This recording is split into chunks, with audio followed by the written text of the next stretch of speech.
Hello there guys, Elita Legionarii here. Today I will be bringing you a 2 vs 2 for Medieval 2 Total War, and a pretty historically inaccurate alliance going on here. I'll be playing as the Turks and the SwedishLandSknekt will be in command of the Byzantine Empire. This is not a common alliance or likely alliance, that's for real, more like enemies, but whatever. Our opponents are Nico Finman, 17. I believe he is a friend of Swedes and has featured in quite a lot of Swedes battles, and I do believe they do quite a bit of teamwork together on Medieval 2. I think when Swedes is not doing his team battles with me, he's doing them with Nico, so from what I understand he's a nice guy. He was a nice guy after this battle, you know, we would chat with him and stuff. He's a nice guy and he was a good player, so I think, I'm not sure, Swedes knows more about him there, but he was a nice guy, and I know Swedes plays him quite a bit, so if you want to see more of him in battle, you can drop by Swedes' channel there. And the Polish player was Wheezy99. Now, there was a bit of a miscommunication or something like that with this fight. I think we were going with slightly different rules, however, I can't remember the specifics if I'm honest. But what ended up happening was,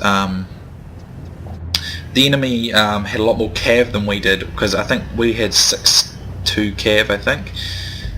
So yeah, I've got 6-2 or was it 5-2? That looks like it must be 5-2. So I've got 5 cav. What's Swedes got?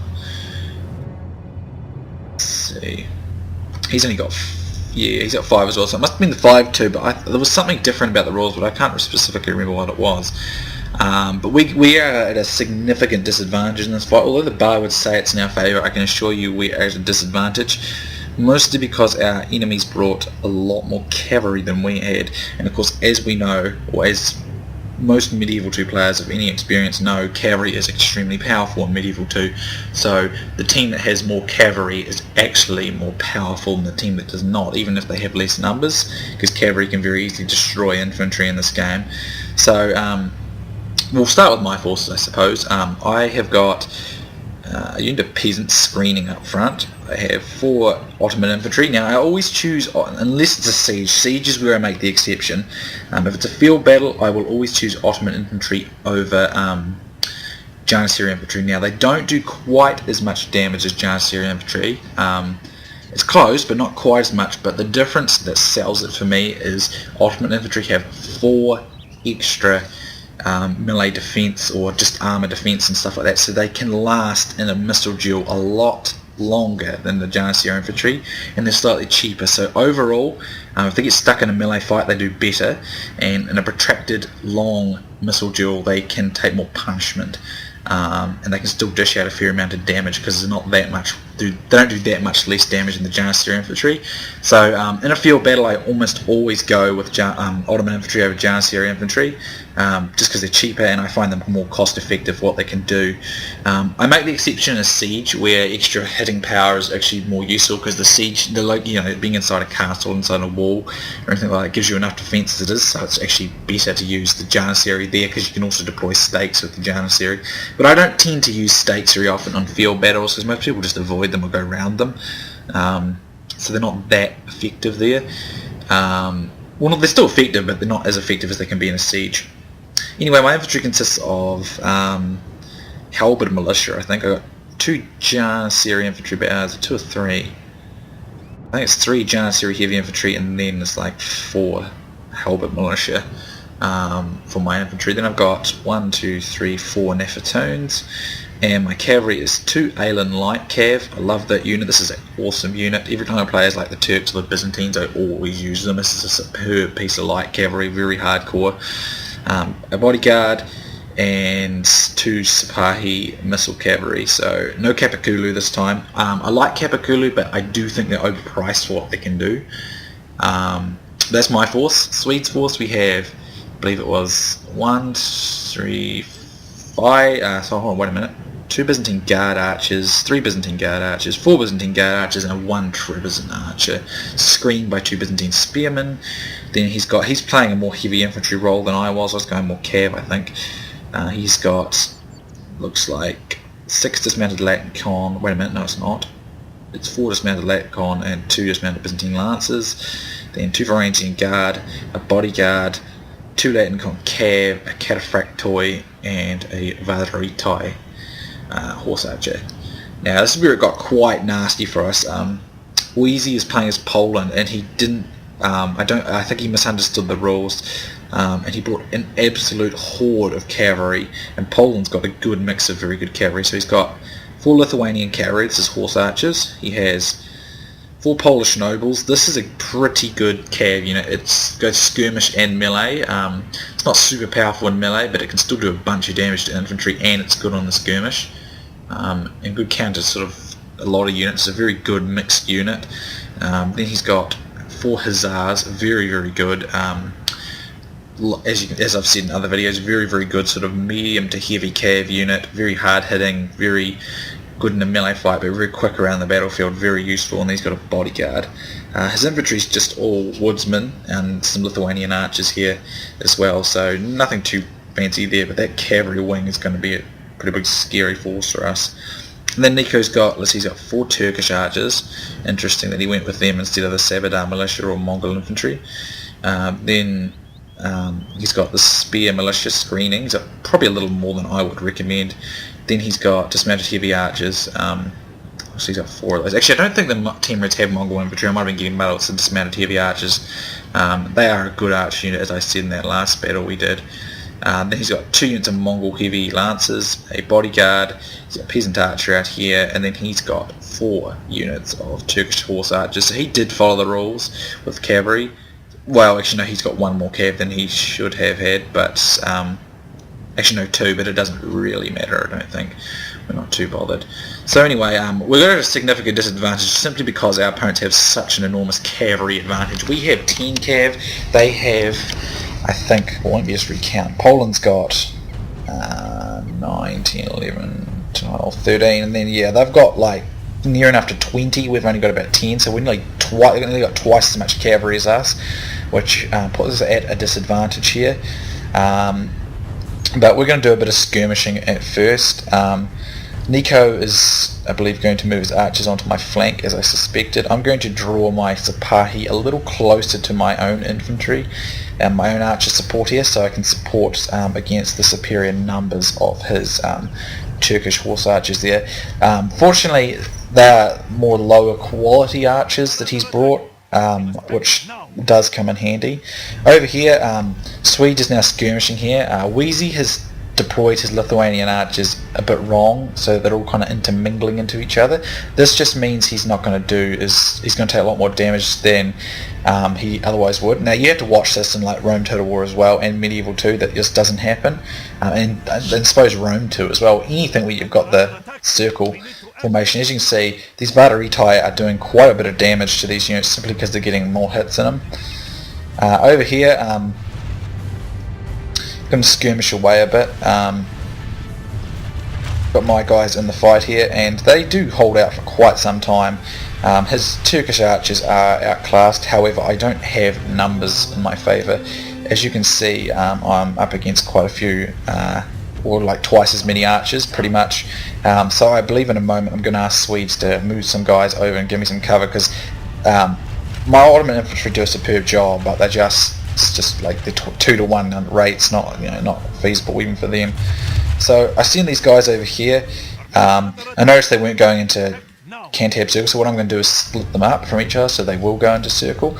I'm trying to shoot this unit here and some of these heavy units. I'm not going to waste my time shooting these other circle units. Swedes is going to push up here with some of his Cataphractoi, and his Valeritai, and he does do a bit of damage here. He has to be careful though, because he doesn't want to start an engagement with this much greater cavalry horde, but he did a better job in that skirmish and did very well because he was outnumbered 4-to-1, but it's just because he had better management of his Cantabrian circle, basically. So Swedes is going to start moving guys over to support me. As you can see, the archer duel is going pretty well, considering his Mongol heavy infantry here, or this heavy infantry, and his Turkish archers are firing at both my archers for the majority of the time, but they have held out very well. As I said before, very exceptional defensive value, and good in a long protracted protracted duel. So I can use my Alan light cav here to kind of keep forcing his horse archers away, and then I decided to just make a quick run, get a few of these peasant archers and maybe some of these other archers in the area with my Alan light cav, cause a rout, allow myself to take the edge in the missile duel as much as I can. Had to be careful here. I actually don't think I routed the Mongol heavy archers. I think I did actually destroy that peasant unit, I think. Oh no, it's down to 17. It's actually surprising it held. So I charged my horse archers in here and my other Alan light cav in the hopes that he'd take this bait, and he does take it. And now I'm going to bring in my two Alan light cav, and I'm going to encircle the Mongol heavy lancers. I don't think he thought I'd bring in my horse archers into a melee fight, but Sipahi are pretty good in a melee fight, and when supported by Alan light cav, they can do quite a bit of damage, and I'm able to rout all of those two Mongol heavy lancers, and with very minimal losses. And I quickly disengage here, and I'm just going to try and force away some of these guys, see if I can catch them here. I do believe I actually do manage to catch one of them here, and my Sipahi are much better and in better numbers, so I should be able to destroy or do severely damage them. Men are under attack. We need to act. However, by doing this, he sees that I've not got much or anything really supporting in this vicinity, except my slightly weakened bodyguard over here, so he's going to get a nice run through here. However, he actually goes for Swedes and not for me, and that's probably a feasible option, because although Ottoman infantry Byzantine guard archer is pretty similar, it's pretty similar that way. So I bring my infantry here to force him away. However, to be careful, because he can easily just pull back and recharge. So I decided to change my fire onto his bodyguard unit here, and we get a few kills here. He's going to charge in again. Swedes is having a hard time over here against the overwhelming number of cavalry. He's doing a very good job, but I mean, the Polish player has got a massive superior advantage just because having all this extra cav. Swedes kind of moves in here to try and get the encirclement. He's doing very well, actually. He is actually doing an excellent job here, but clearly this is the superiority of the numbers is just getting overwhelmed, and of course he's getting shot at here by these horse archers and Polish nobles, and there's not really anything he can do about it just because he's overwhelmed by the weight of numbers. So his cav actually routs, but he brings in his Varangian guards and other units to support here. The Polish player doesn't get a great charge, so he's going to lose quite a lot of his cav to that, which was fortunate. Myself, I am still sort of skirmishing away with Nico Finman. I believe he's trying to rout our archers, because Swedes is so busy trying to focus on this fight. He is losing a lot of his men. He's turned all his archers to actually support himself in the cav fight. I send my Sipahi and my Alan Light to come and rescue Swedes to a certain extent, and try and kill some of these Polish troops, because we don't want him getting overwhelmed like this. So at this stage, Nico Finman has been very clever, though. He's taken advantage of Swedes' distraction and dealt with them, while I was busy trying to fight archers over here and trying to support Swedes over here. So that overwhelming cavalry superiority that the Polish player brought to the field gives them a massive edge. Here I see his guys are pretty stationary, so I'm going to charge him. So I know my Alan Lights can actually stand up to this, especially when they're stationary like this. And I'm bringing in more Alan Light cav this way, and Swedes is bringing in some spearmen and some Varangian guards, so this forces Poland away. So that was a nice little engagement, and basically just going to keep skirmishing here, getting a few of these guys in, wither the Polish player down. We decided to just attack at this point, because we're pretty confident we can break through their infantry and archer contingent if we push. I believe I've got my bodyguard still here and one of my Sipahis, and I'm just using the Sipahi to keep his horse archers busied and away from this fight. I don't expect them to win, and they'll most likely die, but that's the sacrifice that must be made. And I'm going to go in here and try and encircle, or at least try and encircle as much as these Polish guys as possible. Swede is going to bring his infantry in, but the Polish player is going to withdraw his guys here. Get a nice charge in over here with these other Sipahi unit I brought over this side, and Swede supports me with his Byzantine spearmen. As you can see, we're just trying to encircle the remainder of these guys, pulling my cav out, and Swede's Varangian guards should be able to deal with them because my cav actually soaked quite a bit of that charge. As you can see, my Nafatoons and Swede's infantry easily destroy those woodsmen, effortless for them. And then we're going to come into the flank here with our guys. As you can see, his Polish general's bodyguard. I'm just going to start dumping some fire into it, bring in my halberd, and I believe his general routes. Over here we route some of these guys over here. I was really worried about my archers at this stage, so I go into tight formation and bring them forward, because tight formation allowed them to stand up a bit longer. Swedes is not really able to do the same fast enough. We're just going to overwhelm what's left of their infantry. We did have the infantry advantage. That was about the only area we had the advantage in. And we're just going to catch out the remainder of these Polish units in the flank here and try and defeat them. They're just kind of little, it's now generating into little kind of wee cluster fights around the field and split up. But I'm trying to bring my archers forward here because I want to get them away from these Polish cavalry units that are still roaming the field. We've done a pretty good job against Poland for the most part, just that Poland had so many cavalry and they were extremely annoying to deal with, that much cavalry. As you can see, Nico's still got a couple of his guys here, and his skirmishing guys are out here as well. We've got to be careful we don't allow ourselves to get too spread out. So in a moment, I'm trying to pick up routers so that nothing will come back with my Alan Lights. They're still fighting pretty hardcore, but they've been doing a lot for a long time, and we'll have to regroup soon before we're pretty spread out and isolated, so we have to regroup. As you can see, he's going to get one of my Nafatoons here, which is not ideal. But it actually stands up to this unit and routes it, interestingly, so that was telling you how tired and weak that was. And I decided, let's try and get rid of the remainder of these Polish nobles here while they're still here with the Nafatoons and infantry I've got here. I'm going to get charged here in the flank on one of my guys here, but I got my own local superiority of infantry and cavalry units, and I'm able to cause a rout. I do lose that one Polish, that Ottoman infantry rather, but Sweden's still got a pretty good number of infantry at this stage.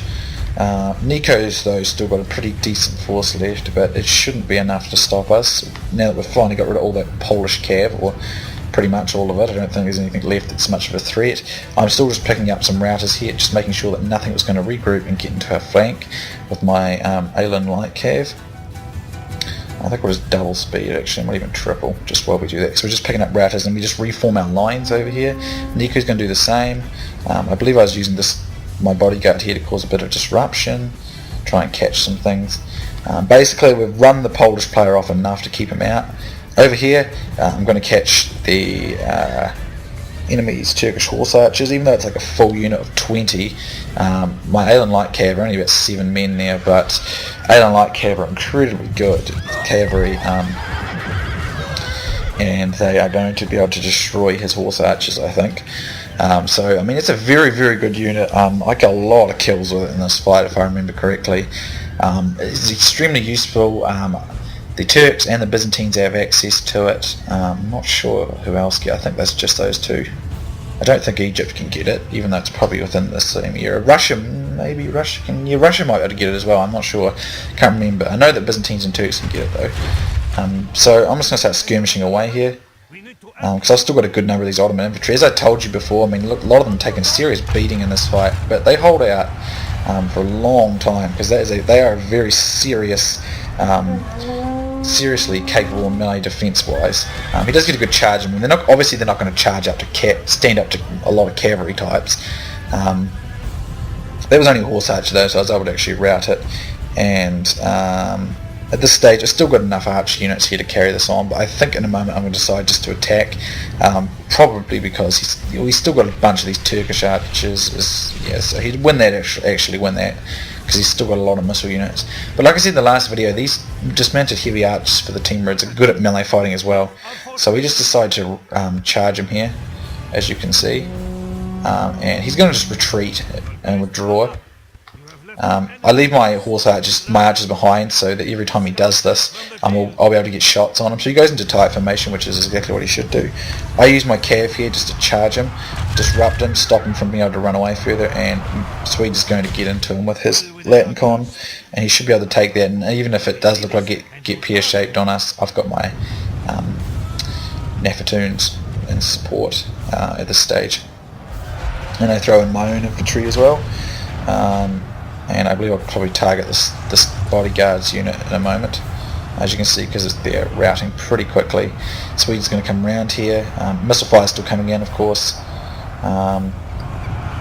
As you can see, my body, that's my general here, I think. No, it's not actually, my general died. But as you can see, targeting is Cav here, because Cav is the only thing that really could be a nuisance here, because we just use overwhelming numbers and bust through them there. So as you can see, we're just going to swamp him with our numbers at this stage, and it's going to pretty much end it for Nico Finman. But he did do pretty darn good there by himself towards the end. And here comes this Alien Light Cav to deliver the actual route. One Alien Light Cav, a hammer and anvil, and it routes 41 men. But that's basically it. I think it was triple speed, because I don't think there is anything else. It's just a couple of regrouped Timurid units. But we'll pick them up in a moment. Goes for my archers here, but they just rout because so many of his own guys have already routed. Victory is ours, but only by a sword's aim. Yeah, so it was a close victory, but even though we had, well, it was actually, no, the numbers were pretty even, but because Wheezy 99 brought, like, I think it was at least 12 to 13 cavalry, they actually did have a pretty massive advantage in terms of actual how powerful their armies were, because of course cavalry is a lot stronger than other units in a medieval too. So a player who's got 12 to 13 cav versus those who only got 5 gives that player a massive advantage. And Poland is a very, very powerful cavalry faction. So as you can see, I got 646 kills, 233 captures. Swedes takes the cake though. He's got 720 with 113, although I got more captures, so if we combine what we both got with our captures there, it's probably pretty even accounts there. But both Wheezy and Nico got a respectable amount of kills there, 689 and 671. As you can see, these Ottoman infantry, they took a beating, but there's a lot of cav charge and things coming into them. They dished out quite a bit of damage. A very good archer unit, very, very cost effective, and in field battles, in my opinion, better than Janissary archers just because of their defence. The Nafatoons caused some nice routes, but not many kills, which is pretty much to be expected. The Sepahis actually did pretty good, and if we look at these Alien Light Cavalry, the two of them got, let's see, 49 with 40 captures, and then 151 for this one, and then 70. So these are really good light cavalry units, very effective. My infantry got a few kills, but nothing too great. I mostly just played sort of skirmish and support while Swedes' army was hard hitting, but it was pretty tough there initially to deal with all that Polish cavalry, and it cost Swedes all his archers because he could not dedicate enough units to shield them. And I had my own hands full with Nico and some of the other Polish units, so I mean they did have a pretty significant advantage just because they had those cavalry there, so it was pretty nice to win this one because we were fairly disadvantaged. But it was a good game, so I will link Swede's channel in the description. Some of you may notice he's changed his name. I think, well, not changed his name, this is a different account. Normally here you have the name Nick Sixura, but now he's called Cedar Younger. Apparently it's a drink in Sweden. I don't know why I'm talking about this, but whatever, just in case some of you noticed it. But anyway, I will link his channel in the description, so be sure to drop by and check his channel out. It's always good stuff there. So thanks for watching, guys. Hope you've enjoyed this, and I'll see you soon next time.